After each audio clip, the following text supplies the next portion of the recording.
we want you all to hear that sometimes what you're asking for in the moment, you're not ready to let in. So what you get back is the letting in process rather than what you're asking for. So we're going to start in even a deeper place than what you've asked for, and then we'll get there, and maybe you'll meet us there, and maybe you won't. Maybe you'll meet us there, maybe you won't. You could meet us there, but maybe you won't. You might meet us there, but maybe you won't. You could, but maybe you won't. It doesn't matter if you do or you don't, because you can get there eventually. So this could be a good time, or maybe not, but it's probably a good time. It probably is. Feels like a good time, so you'll probably get there. You'll probably hear. Now you see what we're doing? We're just giving you the license to get there or not, to acknowledge that you have a desire that you might be ready for or not, because words are really cheap. A lot of people offer lip service, but we're not wanting to just give you words. We're wanting you to find resonance with who you really are. That's what you're reaching for. You're not asking for our words. You're asking for an inspiration to your resonance. Well, your resonance is about what you're doing. And so sometimes if people go too far, too fast, then it's just more words. So the universe doesn't work that way, because the universe knows where you are and what's best for you to hear. So here we'll give our best answer for what you are asking for. We're going to speak back and forth from your perspective and ours, and you'll know which we're doing. So we'll start first with you. I've been around for a while, and I have come to the realization that there is so much potential for me, potential for alignment, and therefore potential for all other things, because alignment leads to all other wonderful things. It's come to my attention that there's potential for my alignment, that I'm not quite reaching my full potential. I've been practicing thoughts, I guess a lot of people do. I've been practicing thoughts that haven't really let me understand who I am, how I have purpose, how I have value. I can often love others. In fact, it's what my default setting is. I turn my attention to others often, and that gets me going, and that always feels good. But it's hard for me to let love into me. I don't know why. I've been blocking it for a long time. I don't really even understand why. Just a habit that got started. I didn't understand it. I developed patterns. Other people responded to those patterns. So I suspect that from very early age, people wanted to love me, and I just wouldn't let it in because I felt unloved. Now, isn't that just a ridiculous, vicious circle that I got going for myself? I felt unloved, so I didn't let love in, and because I didn't let love in, I felt unloved.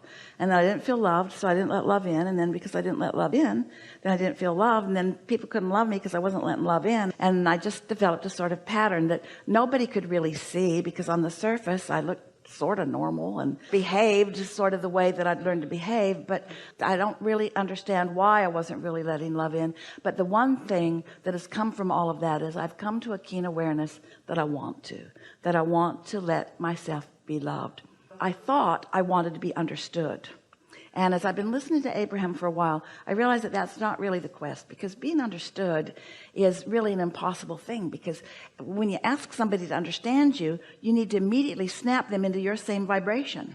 And that's an impossible thing. Everybody's got their own vibration going. So I think somewhere I got confused.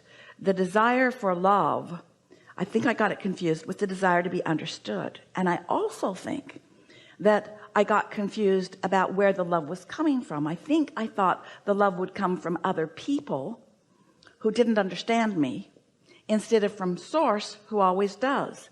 So there's two things I kind of got out of kilter. I got confused about being loved and being understood, and I looked for people that couldn't really understand me to be the reason that I felt love. I realize now how screwy that whole thing was and why it didn't work. And I'm relieved that I'm not failing at something that should work, because it couldn't work. So I'm sort of feeling some relief that I was looking for love in all the wrong places and getting mixed up about whether I was really wanting love from them or understanding from them, which really is not possible. So I also understand that when I'm in a sort of bad place and I want someone to love me or understand me, that they've got to go to the same bad place I am to understand me. Those two things don't go together. I want them to love me and understand me, but they can't understand me unless they get on my vibe. And if they're on my vibe, my not good feeling vibe, then they can't love me. No wonder it didn't work. Looking for love in all the wrong places. Is this making any sense to any of you? Relating a little bit even? So now I've kind of got that squared away. Now I realize that as lovely as people are, and as much as I love so many of them, and as much as I love being in this body and here in this world and on this leading edge, that I want to express love to them, but mostly I want to connect with love. Because if I don't let myself be loved, if I don't let this vessel that is me open to love, then I can't really love anybody else, not in a way that's meaningful to them. So a lot of us are just running around a little bit broken. We're not letting love in, but we're trying to let love out. So we're not going back to the well of replenishment. We're just loving and serving and trying to be of value and getting depleted and getting exhausted and getting overwhelmed because we're not letting it in. It's like never breathing air in and always breathing it out. You can't get too far with that. Pretty soon you got to start breathing it in, or you have nothing to breathe out. And so now I'm more clear about all of this. So I'm no longer wanting to look to others for that replenishment, although sometimes you can find it. Sometimes somebody's all tuned in, tapped in, turned on, and they got it going and blowing. And when they hold me as their object of attention, I can feel it. And I do like that, but I don't want to depend on somebody else's connection for that, because they've got stuff they're doing too. And I don't need anybody else's connection. I've got my own straight line to it. I've got my own vortex. I've got my own valve that I can open wide to it. And often I do. Sometimes I do. Sometimes I do it more easily than not. It sort of depends on the momentum that got going. But more and more, I accept these things. I know that source exists. And I know that my inner being is a big part of that collective consciousness of source. And that my inner being is in an undivided way focused upon me.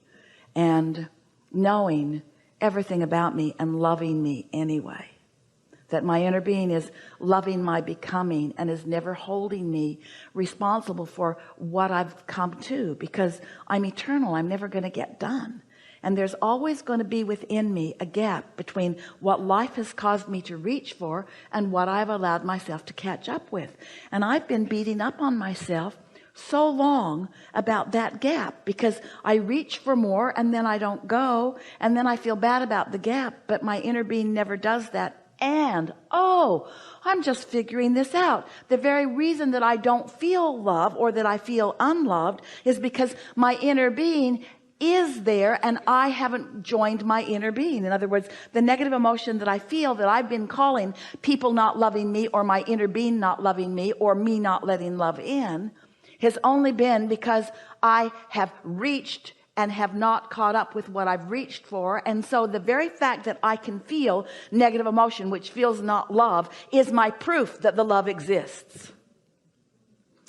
Because if that love didn't exist and it wasn't pointed right at me, I couldn't feel this discord from not letting it in. Whew. So the very unlovedness I feel is proof of the love that is there. Ooh, I really like that. Me too. I sensed that it was there. I had glimpses that it was there. It showed it to me from time to time when I was in the right place. I let it in from time to time, and I'm getting better and better at letting it in. I know that my inner being loves me, and I'm in the mood right now to hear some from my inner being. I'd like my inner being to explain to me a little bit what their perspective of me is. I'd like to know how my inner being sees me, and I'm in a better place now than I was at the beginning of this conversation. So I have a better chance of letting more of it in than I was at the beginning of this conversation. So I'll just listen for a minute and I'll hear what my inner being has to say about me. We feel so much love and appreciation for your willingness to be in this body. It's a good body. We have so much appreciation for you to be willing to play your role in our co-creation, because you've got the hard part. You're out here on the leading, bleeding edge, where you're exposed to conditions that you take in and sometimes you take to heart. And you knew when you made the decision to do it that you'd see some things that you didn't want to see, but you knew it was worth it because you knew out of seeing what you didn't want that you would be able to, in the unique way that is you would be able to come to conclusions about improvements, not just for you, but for the people you love and for the world that you love. You knew that these ideas would burst out of you, and you knew that when they did, that there'd be a gap, because you knew that the very contrast that provided you the launching of the rocket was going to hold you in contradiction to the new rocket for a while. But you knew that we would keep our promise to you. That's why you weren't surprised to meet up with us.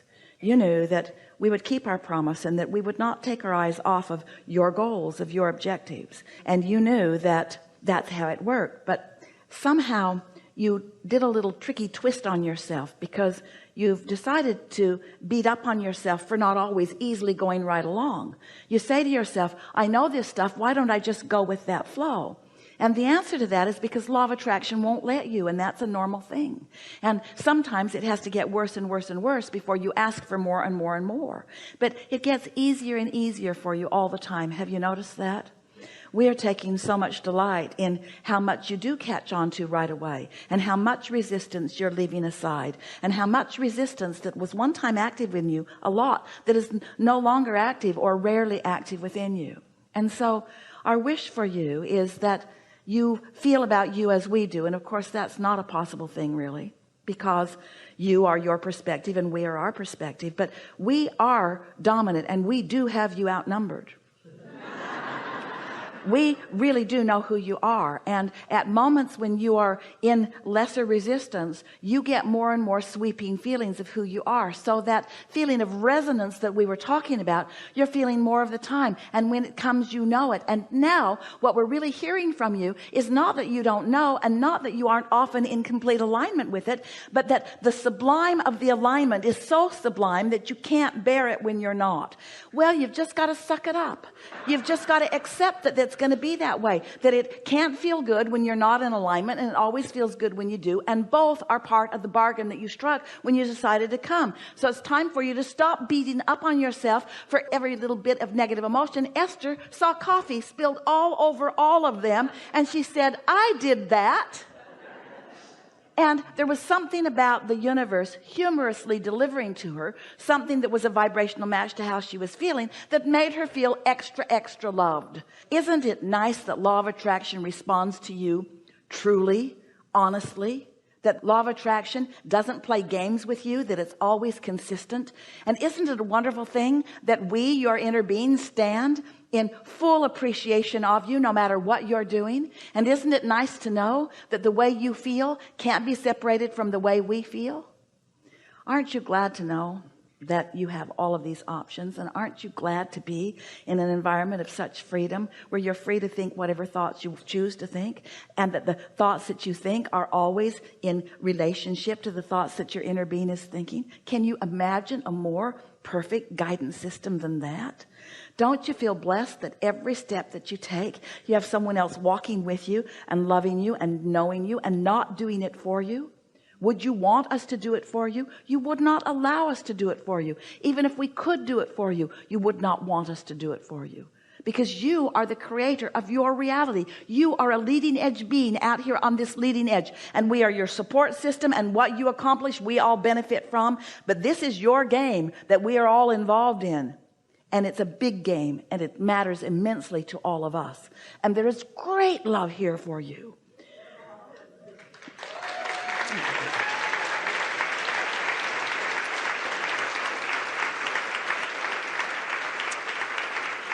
So the best thing that you took from all of this is that when I feel bad, I'm extra loved. Right.